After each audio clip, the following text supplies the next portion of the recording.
Hello, dear friends and adventurers. It's Rob, the D&D wannabe, here with some exciting news. This podcast is now made possible in partnership with our good friends at Misty Mountain Gaming. Veteran-owned and operated, Misty Mountain is one of the largest dice companies in the world.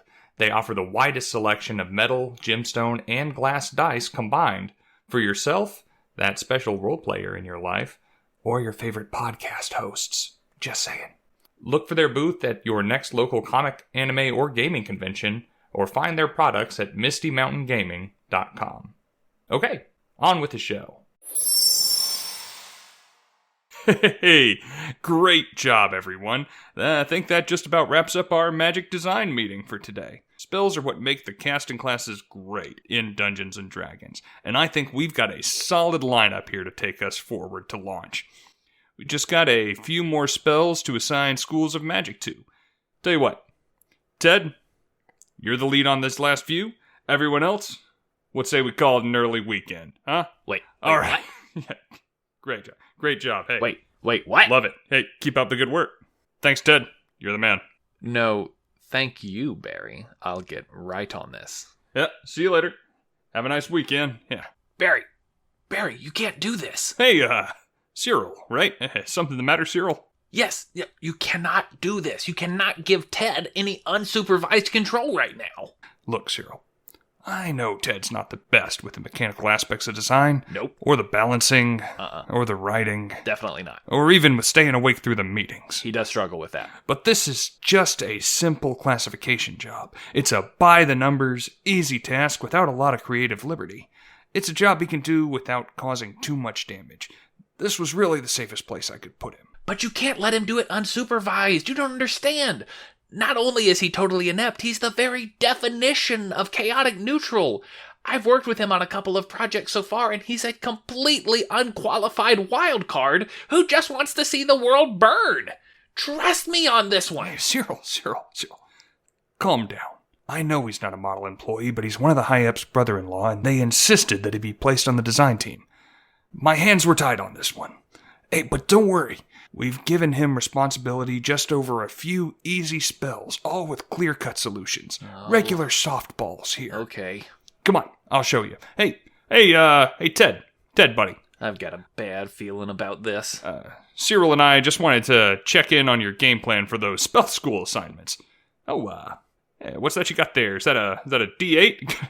Gonna shoot a longbow there, sport? Oh, this? Well, rolling dice is what D&D is all about, isn't it? So there are 8 schools of magic, so I just assigned each one a number and thought I'd just roll to see where things landed. Seemed like a good fit.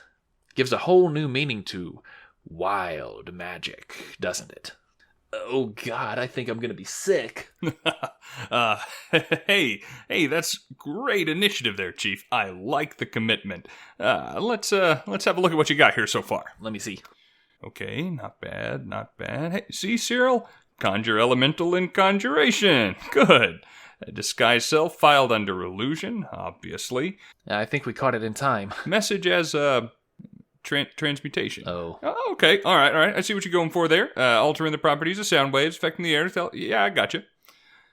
Telepathic bond, and, Oh, no. Let me see that. Hey, Ted, message and telepathic bond are in different schools. Don't you think that maybe all the communication magics should all go together there, champ? Don't look at me, Barry. The dice have spoken. What do I look like, a number fudger? Let's just move on, shall we? Here we go again. Looks like reincarnation is going to be a transmutation spell. Huh. You know, I would have thought that all that soul stuff would be in necromancy, but who am I to argue with RNGesus? Transmutation it is. Barry, that's not even the worst of it. Look, he just put the spells fear and cause fear in different schools. Why? They're basically the exact same thing, just in a larger area. Okay, Cyril, I see your point. Maybe this wasn't my best move, okay? Is there any chance that the writing team can just go back and make some revisions real quick before we launch? Who do I look like, Marty McFly? You just sent them home and launch is tomorrow. You know well as I do there's no time to make any changes like this. Besides, there's no going back. It's our most sacred principle. We can't change the past, Barry. Oh, Right. Okay. Hey, Ted. Really love this whole original approach. But how about we handle the rest of these with a little more intent, huh, pal? Like, by the book. Think strategically. How about I just call out the rest of these, and you tell me what school you think it'd be shorted into, and we call it a day, huh? Strategically, you say? All right, fine. Go ahead. Excellent. All right, how about we start with Fireball? Huh? Evocation, naturally. Superb. Lightning Bolt. Also evocation. Right. Magic Missile. Evocation. Good. Putting all those damaging energy effects together. How about Dancing Lights? Creating magical little floaty motes of light. Evocation. I'm getting a bad feeling about this, Barry. Huh. Okay. What about Darkness? Like the opposite of that. Cancels all the light in an area. Evocation. Seriously? You're putting opposite spells in the same school? Of course. Yes. Oh, okay. Here's another one. Healing Word. Evocation. A healing spell? Really? I'm with Cyril on this one. You honestly think that this is the best place for a spell that manipulates a person's life force? We sort of have a spell school about restoring life energy already, don't we, Slugger? Don't worry about it. We have excellent writers. They can justify anything. Okay. Ted, buddy, I really want you to listen to yourself and think about what you're doing here, Chief. Wall of Stone, huh? Spell that creates a wall of stone. Don't say it. Say anything but evocation. Contingency, spell that stores other spells for future use and then releases it after a condition has been met. Evocation. Oh. Barry, stop. He's gone off the rails. For the love of God, stop reading the spells. I can't. We've only got a few left. Ted? Sending, which allows you to speak telepathically to the mind of a creature regardless of the distance that separates you. Evocation. Wrath of Nature. Basically the same spell as Animate Objects, which is a transmutation spell. Evocation. Bigby's Hand. Just a big frickin' version of Mage Hand, a conjuration spell. Evocation. That's it. We finished. All of the remaining spells are evocation. Yes. My God. Dad. What have you done? Why? Why, Ted? Why are you doing this? Think of the players. What will this mean for the subclasses? I'll tell you what it means. It means that Lobingus, my 18th level School of Evocation wizard, will be the strongest caster in our Friday night work campaign. No. Just think of all the gold that I will save on the fine inks and parchment needed to copy these spells into my spellbook. He'll be so rich. Your other lowly lesser players shall tremble in fear as Lobingus ushers in a new age of magic, where only one school, the best school, is needed to master all the arcane arts. Your paladin and warlock will beg Lobingus for mercy, but shall receive none, for Lobingus will be a wrathful and unforgiving god. Evocation!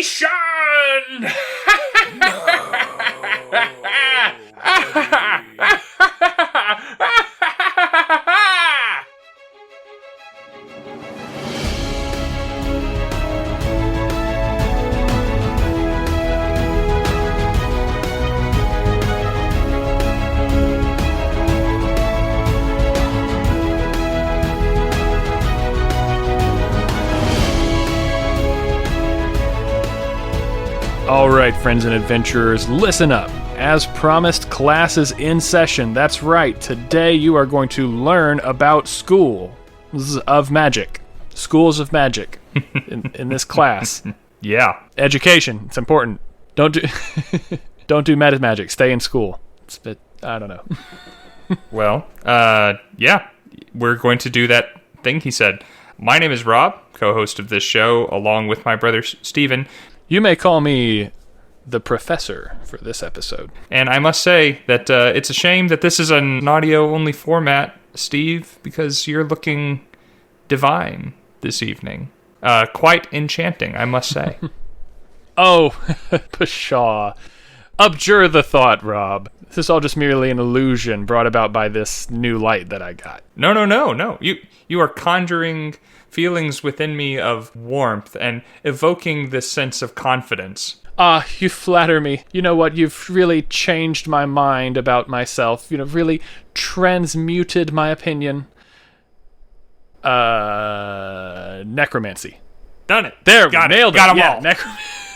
That's all 8 schools of magic. First try. What? Hey, don't be so judgmental, you guys. You try using necromancy in a casual context. What, did that seem forced? It's harder than it looks. Okay, so as you could tell by our terrible improv, we're talking about the 8 schools of magic. The 8 broad classifications under which all magic in Dungeons & Dragons falls. Those schools being abjuration, conjuration, divination, enchantment, evocation, illusion, necromancy, and transmutation. These 8 groups cover all the different spells and, frankly, some of the magic items in 5th edition Dungeons & Dragons. That's right. All the spells that you know, and also the ones you don't, have all been categorized into one of these categories, which are absolutely perfect and make sense every time. Yep, no exceptions or strangeness. Definitely not be talking about that later. I don't really know where or why these classifications came into the hobby, where somebody thought, magic out there, but we need magic to be specific for mechanical reasons. I don't frankly know what those are. In some ways I think they get in the way, but it is interesting to see how, just even from a game design standpoint, to see how the designers of this game thought that magic should be grouped together. Maybe it had some sort of very integral connection to a previous edition of D&D. We'll have to ask the Godfather about that one. But as far as 5th edition is concerned, it is largely used, I think, to help you understand and categorize these spells to make it kind of easier to remember, and they have obvious tie-ins with the wizarding subclasses as well. Sure. And, I think maybe there were probably some things in older editions where certain races may be resistant or immune to enchantment magic, or specifically predisposed towards particular types of magic, the way that gnomes are natural illusionists, or how arcane tricksters know a few spells, but as they continue on with their subclass, they can only choose illusion and enchantment spells. I get that, but a lot of 5th edition focuses on the kinds of saving throws that you are making, like being immune to charmed effects, or immune to fear effects, or advantage on wisdom saves, or intelligence saves, or charisma saves, whatever effect that they're against. Mm-hmm. So, I don't know, it seems like a holdover from an older edition that was trying to do something different, similar to the way alignments work. Well, one could say the same thing about how you roll for stats, and yet, here they are. Here they are. So, we're going to talk about them. Might as well understand it if they're going to be sticking around. So let's just dive right into them then. I don't have any particular order, so I've set these up alphabetically, which means the first... Seems as good a way as any. ...is abjuration. Now, this actually might be one of my favorite from a flavor perspective. Really? It's one of my favorites from a flavor perspective. Oh, you don't say! Yeah, really? How high can our voices go? No fooling! Abjuration is, per the book, a school of magic which creates magical barriers, negates harmful effects, harms trespassers, and banishes creatures. That's per the book. Now, my way of looking at this is you setting limitations, usually protective ones, upon your surroundings, or the people who are nearby. I agree. Abjuration is all about protection, either of yourself or of an area or of a thing.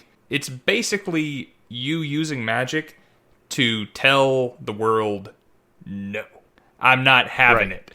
You ain't getting your way. I'm doing my thing, and you can't stop me. So it has spells like, I'm just going to go with a couple low-level ones here to start because they're the ones that a lot of players are definitely going to interact with.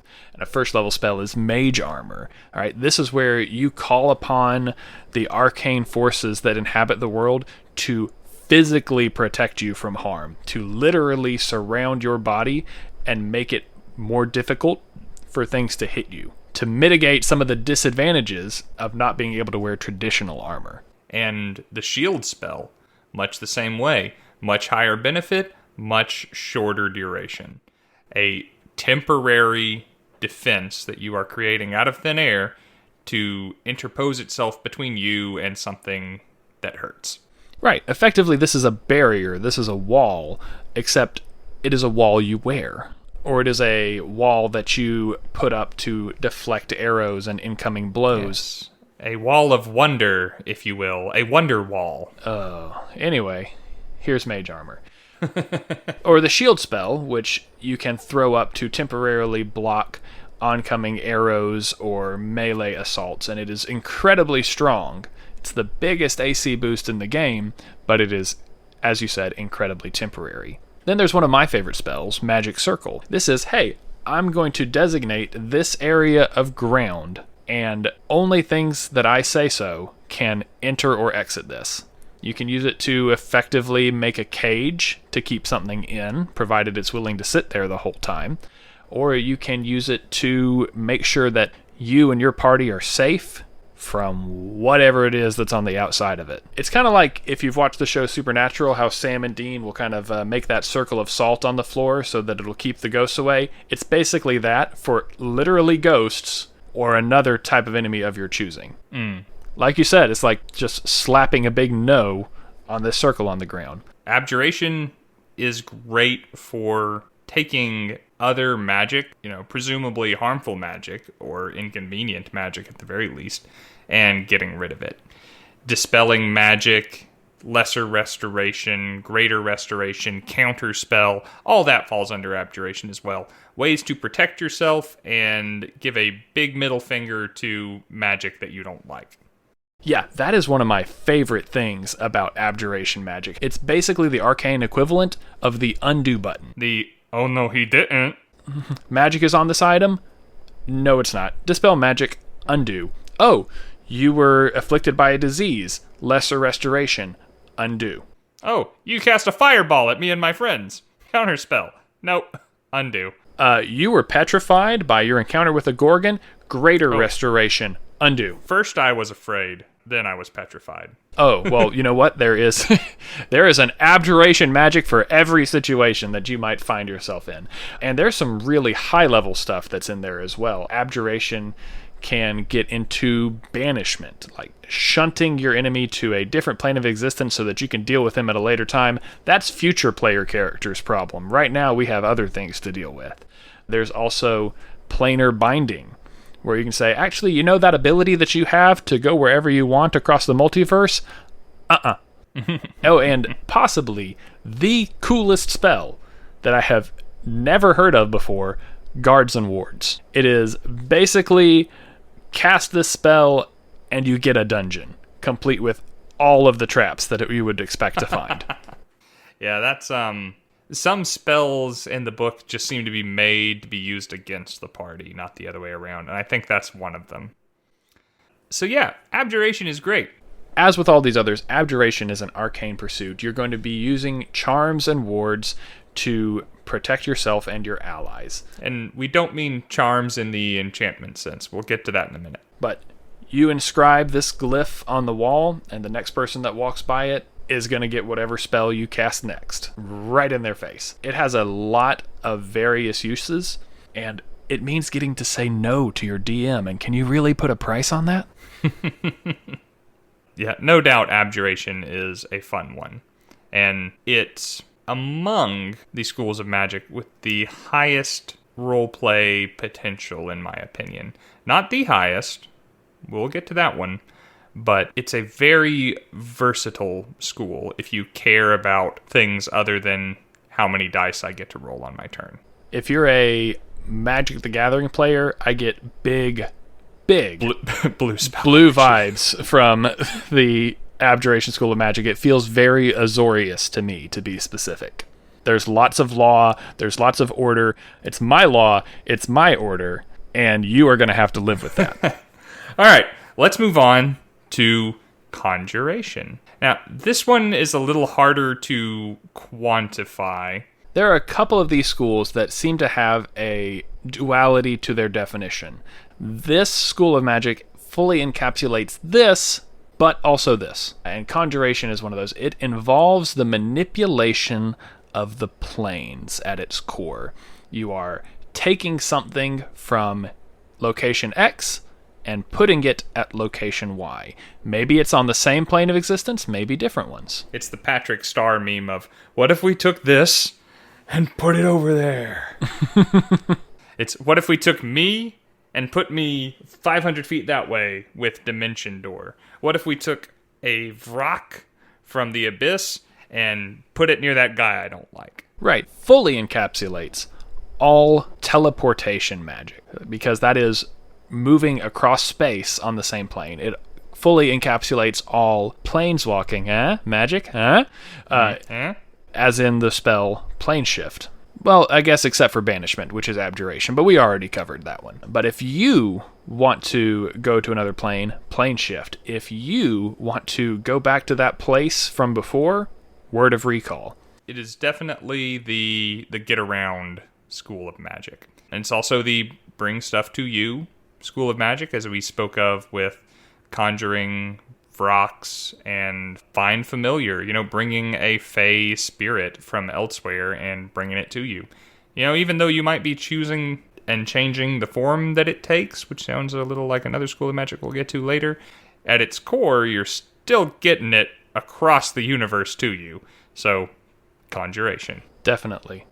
Actually, all summoning magic is Conjuration, as you would expect, because I feel like, if you play the Elder Scrolls, you expect Conjuration magic is, hey, I'm going to put a fire elemental 10 feet that way. And you do get that from Conjuration. Regardless of the type of thing that you summon or from where it originates, it's Conjuration. It also handles things like Hero's Feast, where, hey, I'm not going to summon a being from another plane, I'm going to summon food from somewhere. Oddly, spells like the cantrip Produce Flame.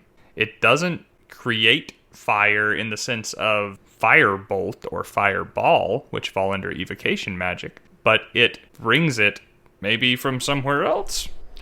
It's you conjure flame. Yeah, this is very much like my homebrew cosmology idea where, if you want fire, you're taking it from the plane that has fire in it. So that one was a little weird, because when you think fire, you don't think Conjuration. It also deals with things like creating your own demiplane, as in the spell Magnificent Mansion. You make this little pocket dimension where you can enter it and you can shape it to your desires.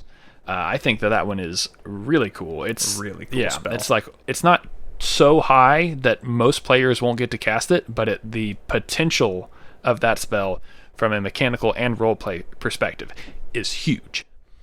But we haven't talked about the big one, like the spell of all D&D that everyone hopes that they will one day get to interact with.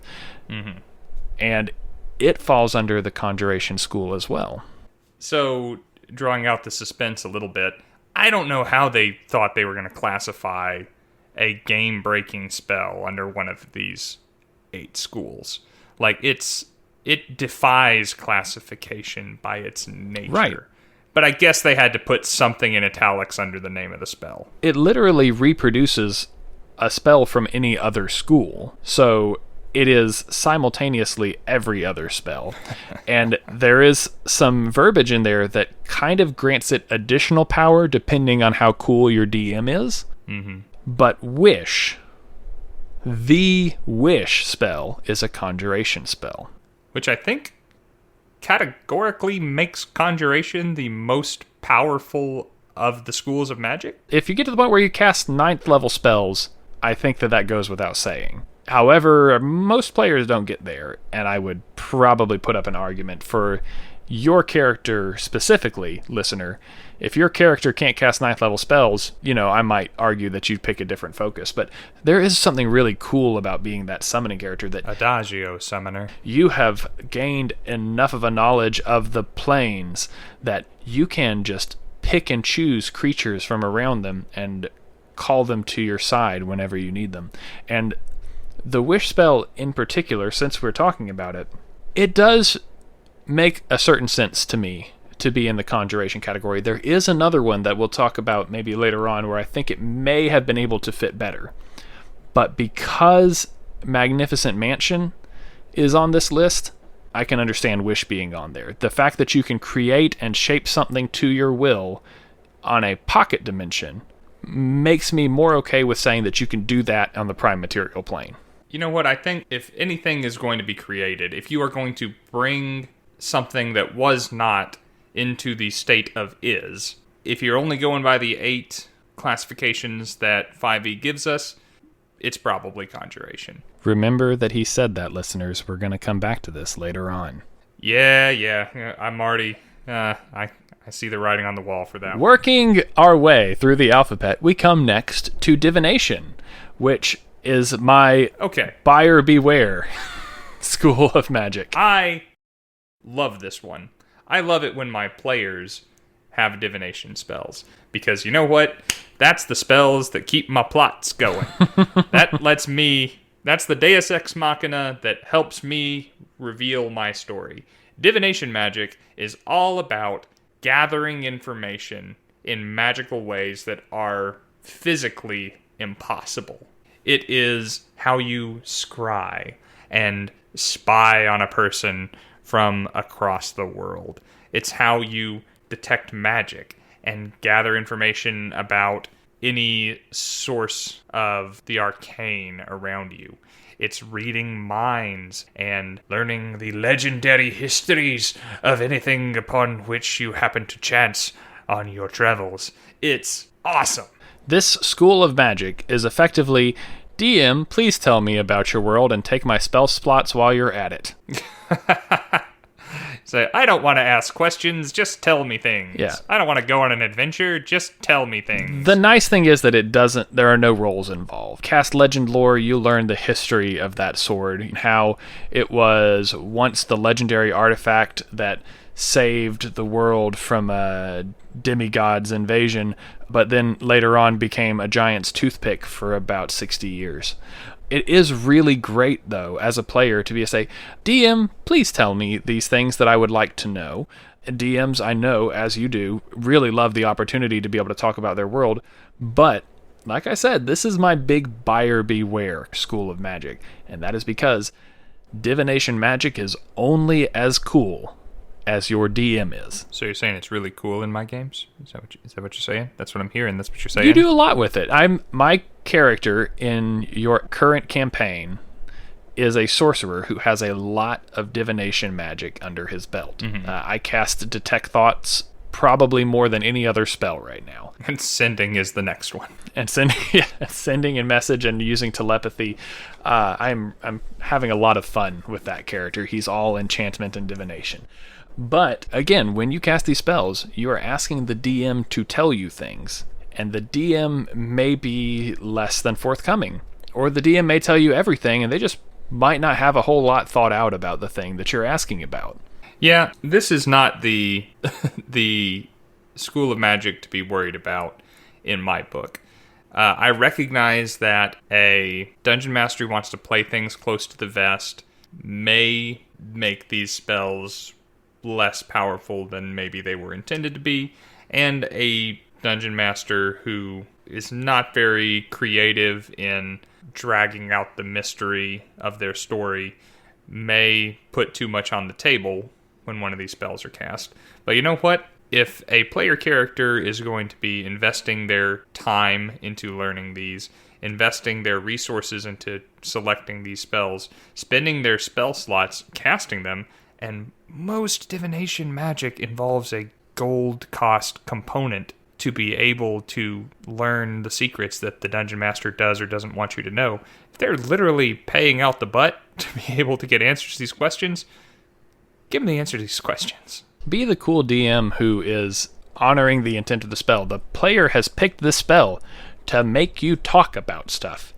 Just talk about stuff, man. That's why you're here. If you don't like talking about stuff, why are you the Dungeon Master? It's in the mechanics of the game. It says, tell your player these things. So talk about stuff. It's somewhere in there. Be the cool DM that just tells them. The only reason that I classify this as buyer beware is because if you have a munchy, crunchy DM who is kind of here to play the war game, then don't waste your spells known on a divination spell like Detect Thoughts. But there are still other spells in this category that are very useful, like the Cantrip Guidance. Yeah. For my money, the second coolest and best cantrip that is out there. Get a D4 to everything, as long as you have an action to spend on it. I think that stuff's great. And there's a lot of roleplay potential in the divination school of magic, which I appreciate, and you as a DM honor, which I also appreciate.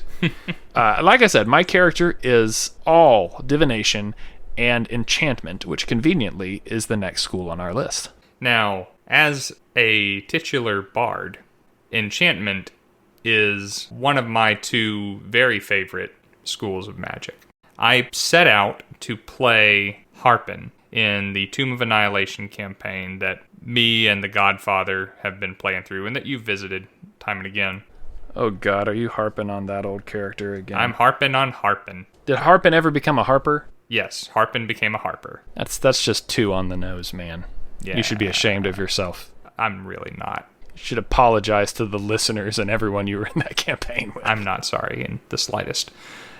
I set out with Harpin to say that I can make even the worst bard subclass work. And so I chose a glamour bard and picked nothing but enchantment and illusion spells for him. And you know what? Harpin made some bad calls in that campaign, and he got himself into some trouble, but he survived, and now and again, Harpin kicked butt, man. Harpin could get himself into or out of just about any situation that he was in with illusion, or more commonly, enchantment spells. Enchantment, as a school, is all about using magic at a specific target or targets and changing the way they work.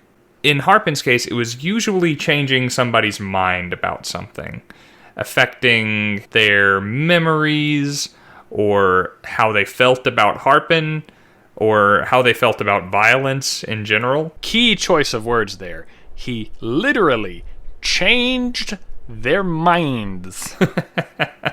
Right. So, a lot of the enchantment spells that you typically think of as enchantment spells are spells like Charm Person and Friends. Or Suggestion. Mm-hmm. Mass Suggestion's Suggestion. a great one. Calm Emotions. My favorite spell that I'll never get to cast, which I've always said Chaos, but I guess it's Gesh. I guess so. Yeah, I feel like no one's going to know what I'm saying. They're just going to think I have a Geas. speech impediment, but yeah. That one. Yeah. Geas. Gesh, the one that makes someone do your bidding. Or else. Until further notice, yeah, or they take damage, which the damage is kind of nominal. I don't think that it would be particularly inconvenient to player characters, but oh boy, it should do something to those NPCs. But enchantment magic isn't just about making friends and influencing people. Dale Carnegie reference? Nice. Yeah, or you can cast the good stuff. Things like Hold Person, my second most commonly cast spell in this current campaign, which paralyzes your enemies and makes them unable to do anything in combat, which is fantastic. Or you can take things one step further and dominate them and literally dictate what they do in combat. It's basically taking an enemy and putting them on your side until they make their saving throw. A complete subversion of their free will. Yeah, which is great when you as a player character cast it. Sadly, you get it at a fairly high level and the enemies get it a lot faster than you. This is also where you find spells like Bless, where even though that kind of sounds like a divine-y kind of thing, it's making a person slightly more magical and imbuing them with new competence. Ditto heroism. And antithetically, confusion is just reaching into somebody's brain and scrambling whatever's in there. And then there are, of course, the most powerful enchantment spells for my money, which are the Words of Power. Mm-hmm. Generally speaking, an enchantment spell will influence someone to feel differently towards you or to do your bidding, but they can't make someone act directly in their own self-interest. Against their own self-interest. What did I say? In their own self-interest. What he said. Against their own self-interest. But Power Word Stun is going beyond that, okay? You're not just telling this person not to move, as in hold person. You're not just taking over their actions and commanding them, as in dominate person. You are saying person's mind, stop. In the case of Power Word Stun. Or in the case of Power Word Kill, person's heart, stop. And they have no choice but to comply. Yep. It's fantastic. You have more control over their body than they do. Right, because you have all of these subroutines that your brain is covering for you to keep you alive, still being run by the brain, not requiring conscious thought. You can enchant those subroutines away with the power words. It's amazing. Like, I can tell myself to hold my breath. I can't tell my brain to stop functioning. But you, dear player character, with the appropriate spell of the appropriate level, could do so. That's one of the reasons I like enchantment, is it allows you to interact with other characters, other personalities in the world in ways that really aren't allowed. It's very naughty. This has as much roleplay potential as divination does. It's still a little bit DM reliant, but divination, with very little exception, is not a very combat-oriented school of magic. Enchantment definitely is. Or at least it can be. Enchantment is as good in or out of combat, because not only can you get spells like Charm Person that let me get into the cool party or pass the guards into the king's private chambers, but you have Hold Person that is pretty much a death sentence to whoever gets hit with it. Or the queen's private chambers, am I right? Yeah. All my bards out there, where my bards at? So speaking of schools of magic with mechanical advantages, and maybe a little lower in the roleplay potential side of things, we come to almost everyone, except me's, favorite school of magic, the herdy one. Evocation. That's right. This is the Master Blaster Caster class. This is the school of magic that allows you to call upon the arcane energies that surround you and alter their properties, changing them into things that will empirically, effectively hurt your enemies. And it can take the shape of whatever you like. It could be a massive fireball. It could be a lightning bolt which jumps from one enemy to the other. It has the broadest portfolio of all the different schools of magic. But not only that, it has the broadest portfolio of any school of magic. Yeah, evocation is all about energy, and it's creating things that weren't there before, but that are insubstantial, like plasma, in the case of fire and lightning, or light, or even, as we'll come to in a moment, life force. And force. It's creating energy out of nowhere, most commonly used to take something you don't like and make it go away. All right, it does this extremely effectively at every level. The two best damaging cantrips, if you ask me, are Firebolt and Eldritch Blast. The guys who want to make a case for Toll the Dead, I will hear you out, but my mind is made up. Sacred Flame, baby. They are both evocation cantrips. Once you go up from that, you get Scorching Ray, which is your first way to really hit multiple enemies at once. It has Magic Missile, the only entirely unavoidable spell in the game, or the only entirely unavoidable damaging spell in the game. The quintessential damaging spell for area of effect casters, Fireball. Infamous. And then it just goes up from there. Wall of Fire, Firestorm, lightning bolt, cone of cold. Oh yeah, some of the most iconic spells in Dungeons & Dragons fall into this category, and for good reason. This category offers what every good Dungeons & Dragons player is after: damage dice. The perfect motor hobo school, Evocation allows all of those casters who are interested in engaging in combat and clearing dungeons with the most effective way to do so out of all of the schools of magic. Now, as I alluded earlier, this is also where your healing magics come in, where Healing Word, Cure Wounds, Heal, Mass Cure Wounds, these are all evocation spells. Whether or not they should be, this is where they fall. Yeah, this really felt like a misnomer to me. I know why it is in this school. Mm-hmm. And I'm going to try not to ride this one too hard. But in the Forgotten Realms, there is a plane of existence known as the positive energy plane. Every time I've flown on Delta Airlines, I've been on a negative energy plane, if you know what I'm saying.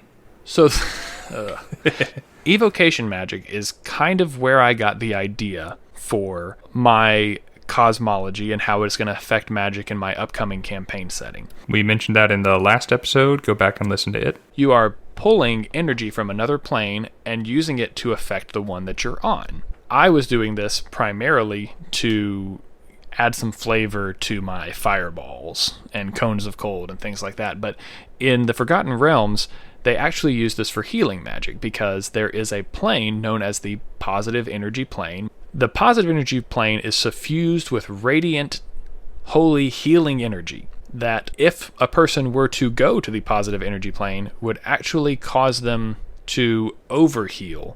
Their body would continuously regenerate itself even if it didn't need to. So they would enter the prime of their life and then basically explode. So limited exposure is all that a person can handle, but limited exposure is what healing magic is about. You tap into the positive energy plane and allow a little bit of this energy to pass through into another person, and that measured, controlled exposure to pure positive energy is what you are evoking with these spells. It's free healthcare. It would come at a cost. I've had to pay off some clerics in my day. But yes, it does involve all of those healing spells: Healing Word, Cure Wounds, Mass Cure Wounds, the archetypical heal spell itself. All of those classic priestly cleric things that you'd expect your priest from WoW to cast on you. All of that is lumped into evocation. You ever just feel that evocation was the big bin that Wizards of the Coast creators just kind of threw spells into when they couldn't figure out where else they should go? Do I? Yes. We'll talk about that a little bit later on. I do feel like certain spells have been mislabeled, and over half my list has to do with things that I feel like shouldn't be an evocation being an evocation. But at any rate, on a positive note, if you want to be the classic master caster blaster, then this is the school for you. And I feel like there are better roleplay opportunities in some of the other classes, but I feel like anyone who takes evocation spells or the evocation school of magic as a wizard is not going to be disappointed. As long as your campaign has combat, you're going to have fun. Okay, I'm done with evocation now. It bores me. Shall we move on to something more exciting? Yes, moving on. Yeah, how about we talk about one that you are much more likely to be excited about? I think next up appears to be Illusion. Illusion. The classic magician's misdirection, and the archetypical magician's trick is to make something disappear, or to make you believe in something that's not real. These magicians are illusionists, and there is a slew of amazing spells that fall under the illusion category in Dungeons & Dragons. I can make your brain think whatever I want it to think is real if I am good at illusion magic. Illusion magic is very much about the subversion of expectations. It's about saying, you're seeing this right now, and I know it doesn't make any sense, but yet you see it. It's about disbelieving your own senses and losing confidence in them, or it is about trusting them entirely, despite the fact that they're wrong. Illusion is, in very few cases, a combat applicable discipline. Phantasmal Force, which is one of my favorite low-level illusion spells, because, for those of us who don't quite have the creativity to be able to get away with something using the limitations of, say, minor illusion, Phantasmal Force has a lot less restrictions and can deal damage as well. It allows you to create a figment in this person's imagination. A fictional figment of your imagination, visible only to you, that is capable of affecting your behavior and even harming you, psychically convincing you of pains your body is not experiencing, affecting your behavior in suboptimal ways. Per the spell, they are obliged to act as if this thing was real.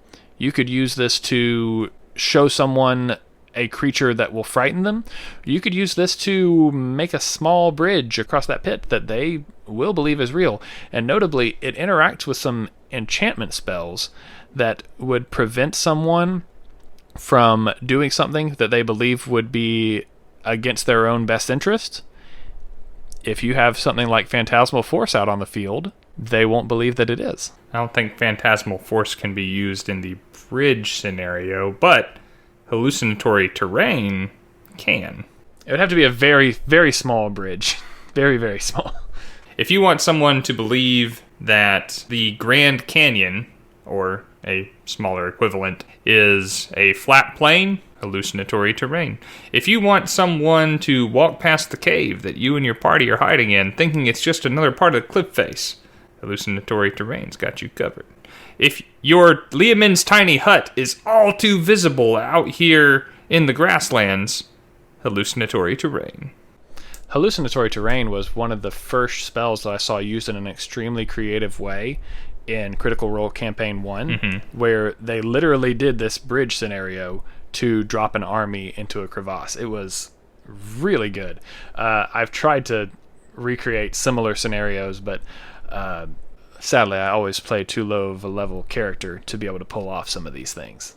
Of course, illusion also covers things like a trick of the light, like making someone who is there appear to be not there. Instead of creating things in the minds of others that really don't exist, you can take things that do exist and remove them from the minds of others, like invisibility and greater invisibility. Really, I love illusion spells. The problem that I run into in-game with illusion magic is actually not on the part of the players, it's on the part of the dungeon masters. Is this your buyer beware spell category? If that's what you're calling them, then yes, it's that.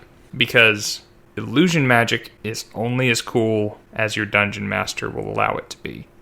As written, everyone is convinced of the veracity of your illusion unless they have a legitimate reason to disbelieve it. And even when they do, they have to spend an action to convince themselves that it is false. And there's a roll involved in there as well. And make a check that they could fail.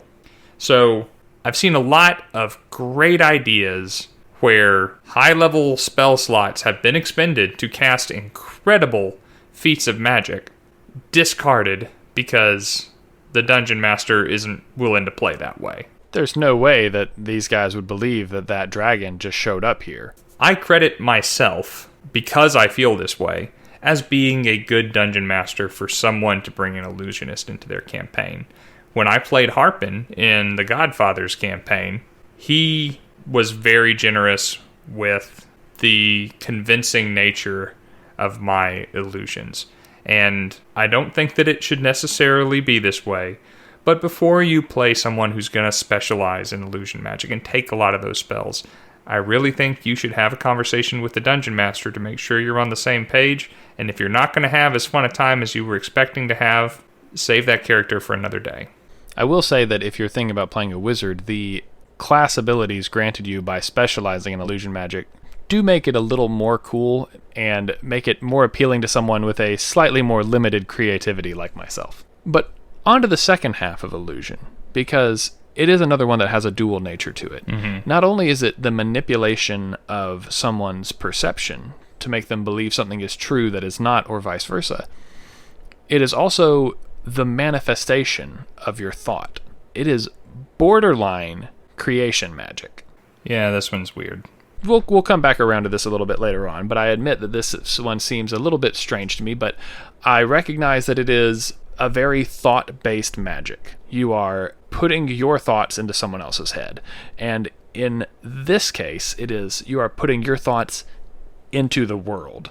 And that's really the only way that I can justify this. It's a little bit, again, kind of Green Lantern-y to me. You are simultaneously convincing everyone in existence and yourself of the existence of the illusions you create, so much so that they become interactable on the material plane, which is wild. Right. Think of yourself as Green Lantern pointing your ring at the space next to you and saying, "Man, it'd be nice if I had a horse right now."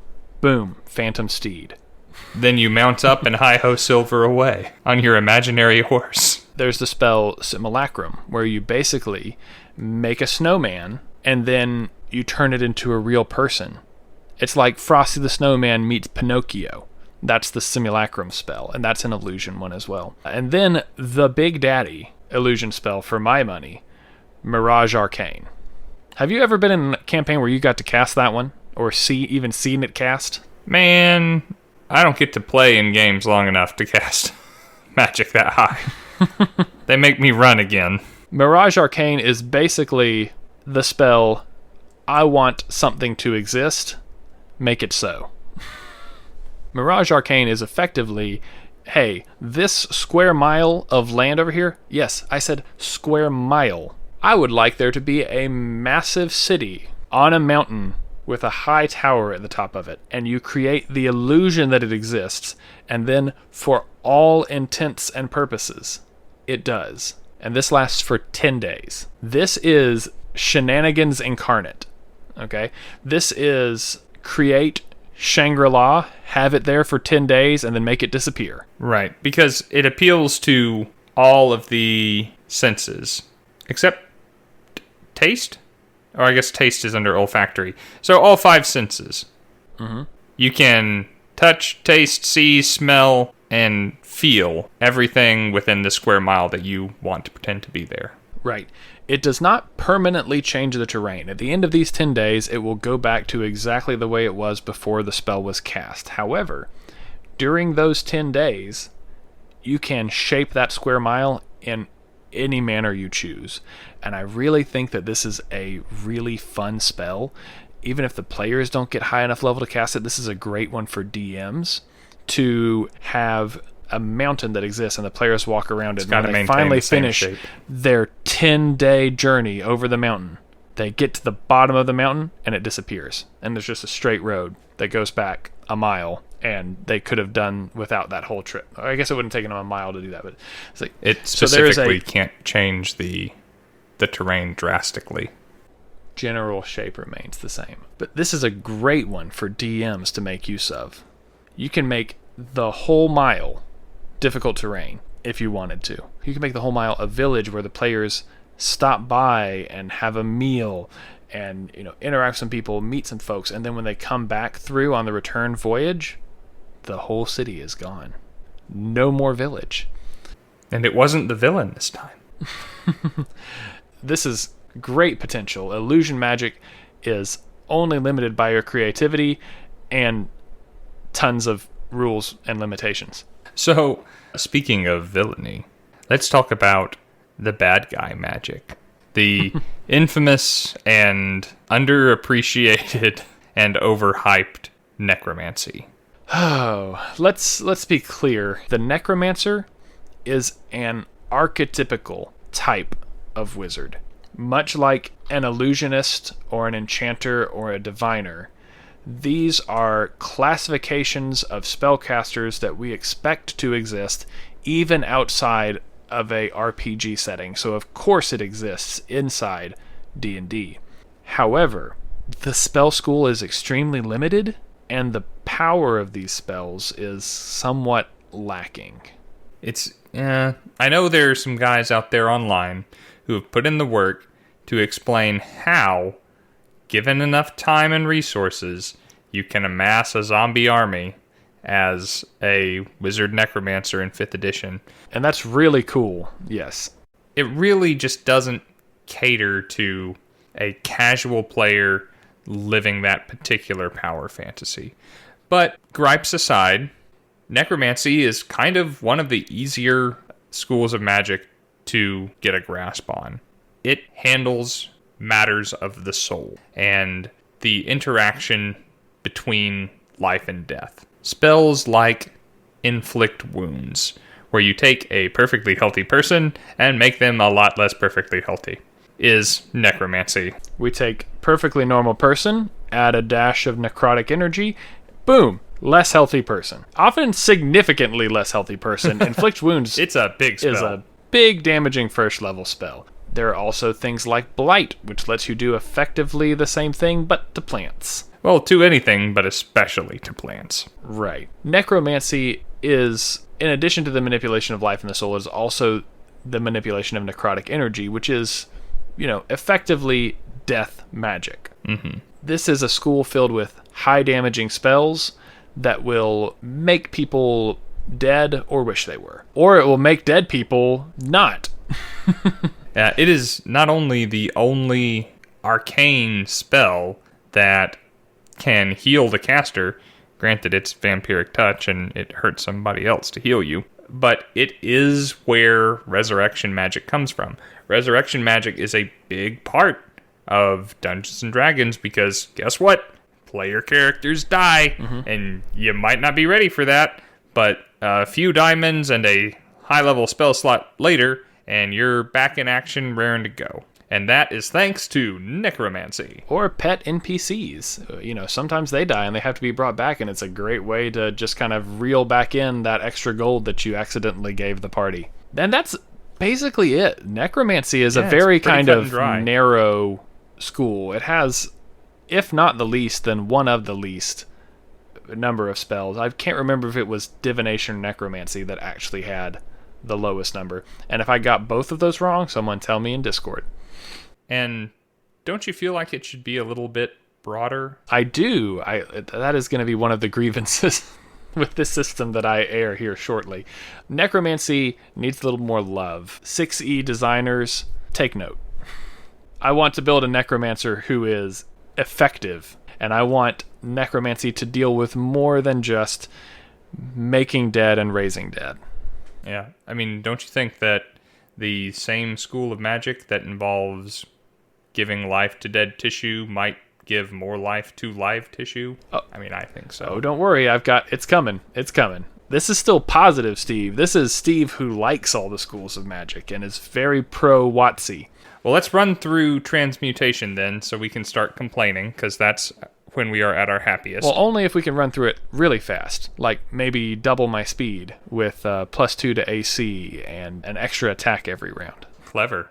Mentioning the haste spell, one of our favorite transmutation spells. But not my favorite, because my favorite transmutation spell, at least at the level that I get to play, is my favorite cantrip. Prestidigitation. That's kind of a weird one to throw into transmutation, in my opinion. Feel like it should be illusion, huh? With as many things as prestidigitation can do, it also kind of defies classification, because you could make an argument for illusion or transmutation or conjuration or evocation at times. I disagree! It's basically about manipulating someone's senses, like making a beverage hot or cold, or making them see sparks. I will give you that it can actually light flame, but I feel like prestidigitation should have been illusion, but I don't care. Here it is in transmutation, and it makes me like the transmutation school that much more. So transmutation, if anybody has watched Full Metal Alchemist, you have a leg up on this conversation. Love it. It is all about taking something that currently exists and changing something about it, mucking about with its properties and altering its existence.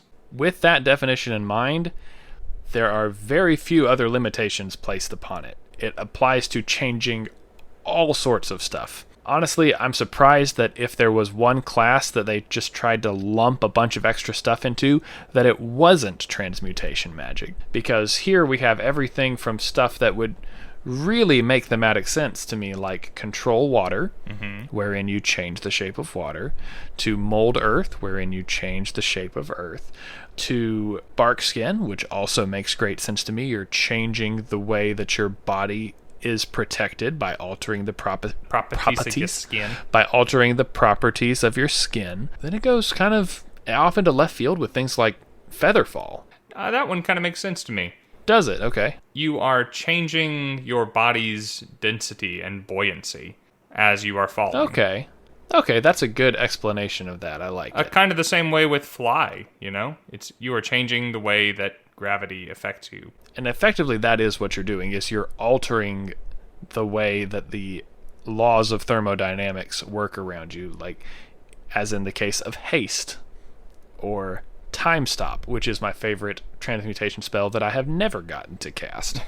But there are also the quintessential transmutation spells that everyone expects and a lot of people take, notably Alter Self, wherein you change your physical appearance, and certain other properties, and the big one, Polymorph. Yep, that's one of the few fantasy trope D&D spells that doesn't fall in the evocation school, as everybody knows Polymorph. In fact, World of Warcraft has a big running joke with Polymorph.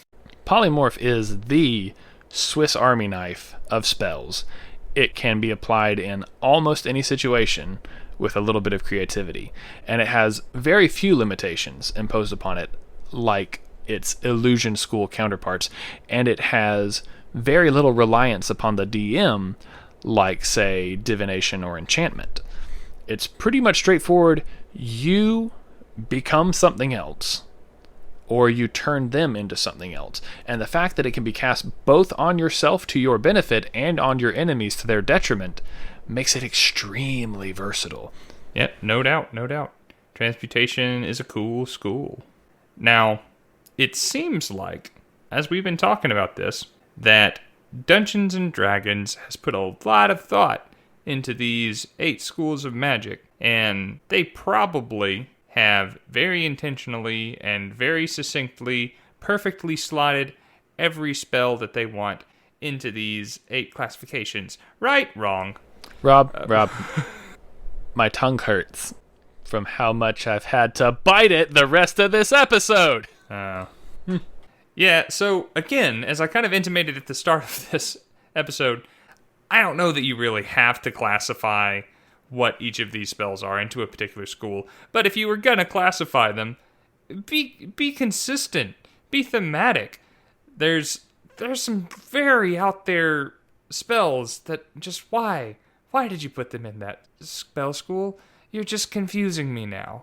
Let's start with the one that it was very difficult to contain, which is necromancy, having to deal with a person's life and their soul. And shouldn't that also involve healing magic as well? I know why healing magic is in the evocation school. In fact, I explained it earlier on. But thematically speaking, it seems like that should apply to necromancy. Right. And in any setting other than the Forgotten Realms, I argue it should. In my homebrew world, it does. I don't care. I'd change that sucker to necromancy in a heartbeat. Because it makes sense to me that the spell school responsible for taking someone that is dead and giving them 1 hit point should be the same spell school that takes someone from having 1 hit point and taking them up to 10. It just seems like a no-brainer. Right. If you're already dealing with the soul and its ability to inhabit a body, and if you're dealing with restoring that body into a usable state, can't you restore it from a less usable state to a more usable state? That seems kind of like a no-brainer. Zombie joke here. And I like having the dichotomy of characters in my world, player characters and NPCs, not being able to write off necromancers as entirely evil, because the spells that they're casting to keep themselves alive are also necromancy. So, can you really judge a book by its cover? Right. The quintessential holiest spell should be resurrection. And the quintessential evilest spell should be raise dead. Right? I mean, like, at least in classic literature and other fantasy depictions, that is usually the case. The best thing you can do for someone is bring them back from the dead. But the worst thing you can do for someone is bring them back from the dead incorrectly. And those are both in the necromancy school, but it seems like those principles should apply outside of purely the dead. It is necromancy in name, and it is necromancy in name correctly, but the theme, we feel like, stops short. Yeah, because, necromancy covers a lot of just the bad spells.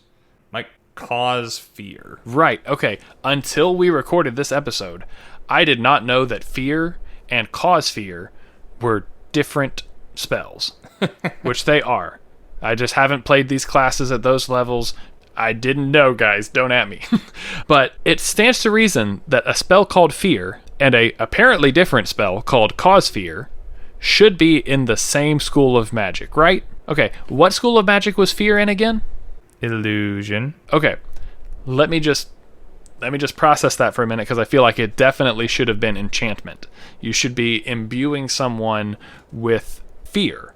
Enchantment is all about imbuing someone. Okay, so let's forgive that obvious transgression and move on to the fact that Cause Fear is a necromancy spell? Based on what? Based on the fact that it's bad? It says, the first sentence of the spell says that you awaken the sense of mortality in a creature that you can see within range. But, yo dude, you're just making them scared. Yeah, and it's all that the spell does. That's why they did it. That is why that phrase is in there, is so that they could justify it being a necromancy spell. I mean, it almost does the same thing as the fear spell. The fear spell makes something turn and run away. Cause fear gives them the frightened condition. It doesn't hurt. It doesn't cause necrotic damage. It doesn't hasten you to your grave. It just makes you a little scared. Necromancy, woo. Wizards of the Coast, you made a great game. We really appreciate it. Someone slept on this whole school thing. Because here's the thing about illusion magic. Let's talk about illusion magic for a minute here, okay, guys? As I already established, I feel like prestidigitation should have been illusion. It's about altering someone's perception of things. Or I guess you could say that it's altering their properties as well. I'll forgive you on that one. I mean, it's harmless little tricks, you know? Sure. It's pretty much the definition of parlor tricks. I love it. It's my favorite cantrip. I almost don't leave home without it. Where is the line between the creation magic of the illusion school and the creation magic of the conjuration school? I do not understand. I am genuinely asking this. Listeners, come on and tell me. Message your friends at Wizards of the Coast. Have them talk to me on Twitter or Facebook. I need to understand where we draw this line. Creation magic, as I've put it, seems to be split right down the middle. We talked about Phantom Steed and Simulacrum. This is, I am making an illusion of something, but just kidding, it's real. How is that different from something like Magnificent Mansion? Other than the fact that you're potentially creating a little demi-plane in which to do it. It's very similar concepts. I am taking this thought out of my head and putting it there next to me, and I can sleep in it, I can ride on it, or it can be me, as in the spell Simulacrum. Yeah, these are some of the more egregious offenses to me, because illusion is a very low-key school of magic, in my opinion. It's about creativity, it's about originality, it's about hijinks and tomfoolery and shenanigans, and it's all effectively harmless. It's not real. That's the spirit of illusion magic to me. So why are we sullying this otherwise pure school of magic with stuff that really feels like it just doesn't belong? I don't even get where you're coming from with this one. And the big one, the Mac Daddy spell, Wish. I feel like Wish should have been an illusion spell. I mean, I know that it can be basically whatever you want, and therefore, to an extent, who cares? But Wish can be basically whatever you want. How is that not illusion magic. It's manifestation of thought. Again, prestidigitation is one of the spells. Wish is one of the spells that just tells me that trying to classify magic is dumb, and we just shouldn't do it. Just let the spells be the spells, man. Yeah, and I guess we should say that these schools of magic have very little implication on the game at large, other than the wizarding traditions, the subclasses, the schools of magic. Those do have some pretty strong implications. Those really make me wish that necromancy was cooler. But I just feel like if you're going to categorize them, there should be just some harder and faster rules. And, I am not a game designer, and it's entirely possible that these were categorized, or in order to prevent certain interactions with the wizarding schools, to prevent something unbalanced from happening. Someone explain to me what those are, because I need to know them so that this will bother me less. There's two more big ones that really get to me. One of them is communication magic. Sure, like sending and message. Exactly, okay. Remind me, what school is message again? The spell that allows me to take thoughts out of my head and put them into yours and vice versa over short distances? Oh, I mean, I think you could make an argument for enchantment, maybe divination? Yeah. Opening up like a two-way street between the two, but that's not it, is it? Hey, the spell Telepathic Bond, it's kind of a higher level spell. Probably not a whole lot of people get to cast it. It does that permanently. Mm-hmm. That is a divination spell. Message does it temporarily, and it's obviously transmutation for some reason. Wow. What sense that makes. What are you altering about yourself to give yourself and the other person telepathy for the next 6 seconds? And then there's sending, which is effectively the same thing. Sure, on a planar level. Yeah, on a planar level, you are doing pretty much the message cantrip. So you would think that it would be the same, sure. Transmutation, right? Yeah, you'd think it'd be divination, like Telepathic Bond. Or, at least they would lean into the skid and make the same mistake and lump it into transmutation, right? No, Rob. Sending is an evocation spell. Of course, the same one as Fireball. How can you have 3 different spells that let you talk to someone who isn't here and have them be in 3 different schools? I would have forgiven 2, Rob. I would have forgiven 2. Make it something that... Make the fact that you're crossing planes make it conjuration for some dumb reason. But evocation, Rob. The catch-all spell. Evocation really just grinds my gears. I swear, someone said, if we can't think of what this spell goes into, let's put it into evocation. No one's ever going to notice. Let's just sweep it under the rug. Yeah, and they do that too. A lot of like lower level spells have like higher level equivalents that just don't seem to match up. Like message being transmutation, telepathic bond being divination, sending being evocation. We were talking before the stream about how mage hand is conjuration, but Bigby's hand, mage hand on steroids, is evocation because of course it is. Okay, I understand this. You're trying to make all the force damage spells evocation. Maybe because you're pulling from the nether plane of existence or what have you, or maybe because it's just the purest form of arcane energy.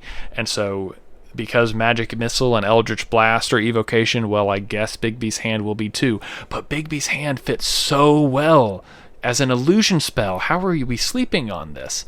Also, all light spells are also evocation. I mean, I could see a case being made for that as an illusion spell because you're altering the perception, you're altering reality. I could see you making a case for that as transmutation because transmutation is essentially altering reality at its core. But these are also evocation magic. And I mean, you can't just say that because it deals force damage, disintegrate is transmutation. Banishing Smite is abjuration. Blade of Disaster is conjuration. Even good old first level bonus action Zephyr Strike is force damage, transmutation. You can't tell me that the damage type determines the spell school. If you had been that consistent, maybe we'd have let you get away with it. But no, can't even give us that. Okay, so how about Fairy Fire? That's an evocation spell. How does that make sense? Well, I mean, you're summoning little motes of light, and all the other light spells are evocation, but I guess so. it behaves in a strange way. Good point. I will forgive Fairy Fire. I won't forgive Hallow. Hello, how are you doing? Hallow should have been an abjuration spell. Yes, I know they put in those words again. You touch a point and infuse an area around it with holy or unholy power. And I know that they're going to say that this needs to be a evocation spell because you are infusing something. You know what? Infusing stuff sounds a little bit like enchantment. And the effect of the spell is, to me, textbook abjuration. You know, things can or cannot happen here. Yeah, it's telling things no. It's telling things no, exactly. Okay, lastly, the other one that gets stuck in my craw, so to speak, is contingency. Okay, this is just a spell that produces a certain effect when another effect happens. This one is another one that I feel like could easily have been some sort of abjuration. You're adding rules to the world. Glyph of Warding and Symbol are other specified trigger spells, much like contingency, that are not considered evocation, but for some reason contingency is. And I'm done. I still have a couple other examples on my phone, and I haven't even glanced at them yet because I think we've taken enough time. Again, the mechanical implications of this categorization is very unlikely to make a significant difference in your campaign for your players, but the reason they seem to be here is largely for theme. And had we been the ones to design the campaign setting, we may have done it a little bit differently, and when it came to designing our own campaign settings, we did end up making some changes. And you know what? That's fine. Mm-hmm. Wizards of the Coast is fine with you changing their stuff. They are. They remind you of it constantly. And frankly, that's good. Because the people making this game are still human. And they've given us a wonderful game to enjoy together that is not perfect. And, you know, Merles and Crawford and the guys will be the first ones to admit that. And I think we actually probably have more fun with an imperfect game than with a perfect one. It's like going to see a great movie and then going to see kind of a bad movie. There's enjoyment in both. Because I had a good time ripping on these bad categorizations with you. It's fun. It is. I do have just a lingering expectation to see if they're going to recategorize some things whenever they get around to making 6th edition, and I'm very excited to see how and if that works. Do away with the categorizations. But, you know, at the end of the day, it doesn't matter. Like you said, Wizards of the Coast is fine with you changing things. Very early on in the rule book, it says, hey, this book is optional, which is to say that this thing that you paid for, all of these pages, are things that you can do to play this game, or not. So, what are some of the most egregious offenses in spell school categorization, in your opinion? What are ones we missed? What are ones you can't believe we didn't talk about? Yeah, come tell us on our Discord, and I'll check my list to see if they're one of the ones that I wrote down, but didn't have time to talk about. And if you're out there, please, for the love of God, tell me why some of these decisions were made. If there is a way to make this make sense in my head, then come on and tell me. It will help me sleep at night. But in the meantime, appreciate the consistency that is there and use that to give your next caster a theme as their powers develop. I'm currently doing it with my sorcerer, and I'm enjoying the heck out of it. Well, if there's anything more to be said, we are well out of time to say it. So, if you wish to continue the conversation, come join the aforementioned Discord. Link is in the description of the episode. Or hit us up on Twitter, D&D Wannabe and Twinspiration, respectively, if you have any questions, comments, or criticisms of our purely opinion pieces. Opinion pieces? No, everything that we say on here is absolute fact. Like that's what happens when you record a podcast, you know. It's like being on the internet. If you're on the internet, it's got to be true. I got all my information from Wikipedia. That's only contributed to by credible sources. Clearly, Steve and I need to have a talk, so we'll go ahead and end the episode right there. Speaking of other credible sources that you could go and visit, you can find more of Rob's content on MistyMountainGaming.com. Check out their dungeon feed where he is a regular contributor and now current employee. Yay me. On that note, I'm Rob, he's Steve, and we will hit you up with some more hot takes soon on the next episode of Bardic Twinspiration. See you then! The outro music you're listening to right now is called Mega Epic, and the intro music is called Super Epic. Both were composed by the wonderfully talented Alexander Nakarada and utilized under a Creative Commons license. You can find more of his music at serpentsoundstudios.com. If you enjoyed our content, please consider leaving us a 5-star rating and review on your listening app of choice. To keep up with us on social media, look us up on facebook.com/Bardic Twinspiration and on Twitter @BTwinspiration. Want to interact with us directly? Come join our Discord. After all, who are we if not people who are willing to roll the dice on making some new friends? Links in the description. Come check it out.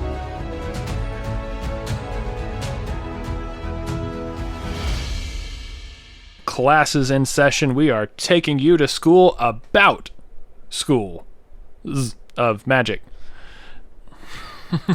Something like that. Sure. Go from there. Okay. Stick with it. You're rocking it. You're killing it. Turn into the skid! Ah! If you're a Magic the Gathering player, I get big Blue spell. blue vibes from the Abjuration School of Magic. It feels very Azorius to me, to be specific. There's lots of law. There's lots of order. It's my law. It's my order. And you are going to have to live with that. And for any of you who actually have sex and don't appreciate that reference, it's just telling. It's just telling the universe no. You wound me. I will cut that out. I just had to say that where you could hear it. And you can leave that in. Just understand, I love Magic the Gathering so much more than I have time to play it, and I have 3 kids. Yeah, well, you've got me beat there by a number that is more than 2 and less than 4. Send help. You had magic weapon on this list. That is transmutation. What? Mm-hmm. I'm gotta add that to my grievances at the bottom. Holy weapon is evocation, because you're suffusing it with radiant energy. I have more my grievances could take a page. Evocation! In this part of the show, I'm going to try to be as pro-evocation as possible. I want you to be proud of me for this. Okay. Okay. That's right. That's the Blasty... this is the Master Blaster Caster class. This is the one where... This is the school of magic that allows you to call upon the arcane energies that... Damn it. Right. I think fear.